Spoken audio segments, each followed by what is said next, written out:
Narito na ang PTV Balita ngayon.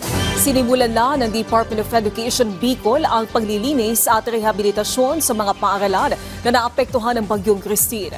Ayon kay DepEd Bicol Regional Disaster Risk Reduction and Management Coordinator, Deo Moreno, nasa 105 million pesos ang inilaan ng ahensya para sa pagsasaayos ng mga napinsalang paaralan sa Albay at Camarines Sur. Kabilang sa programa ang pagtatayo ng temporary learning spaces at temporary wash and water o sanitation and hygiene facilities. Sa tala ng DepEd Bicol DRRM, nasa 500 eskwelahan ang naapektuhan ng pagbaha at landslide sa Bicol Region.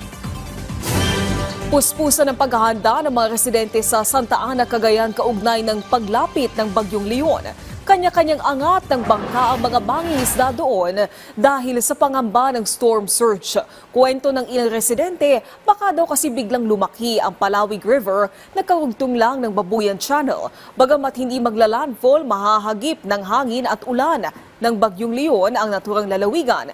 Una nang ipinagutos ng pamahalaan ng mandatory evacuation sa mga residente na nasa high-risk areas.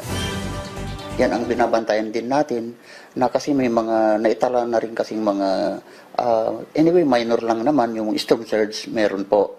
Medyo talagang malakas kasi ang tubig dito kung magsalubong tubig dagat sa yung galing sa taas. Sa ibang balita, naka-heightened alert na ang Civil Aviation Authority of the Philippines at ang lahat ng airports bilang paghahanda sa undas. Ayon sa CAAP, inatasan na nito ang mga service chief at airport managers na siguraduhin ang kaayusan at seguridad sa mga paliparan, lalo't inaasahan na dadagsa ang mga biyahero. Samantala, ayon kay CAAP Director General Captain Manuel Antonio Tamayo, nagpakalat na sila ng mga malasakit help desk, gayon din ng mga security at medical personnel. Tatagal ang naturang heightened alert hanggang sa November 10.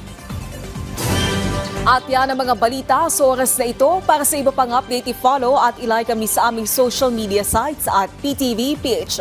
Ako po si Naomi Tiburcio para sa Pambansang TV sa Bagong Pilipinas.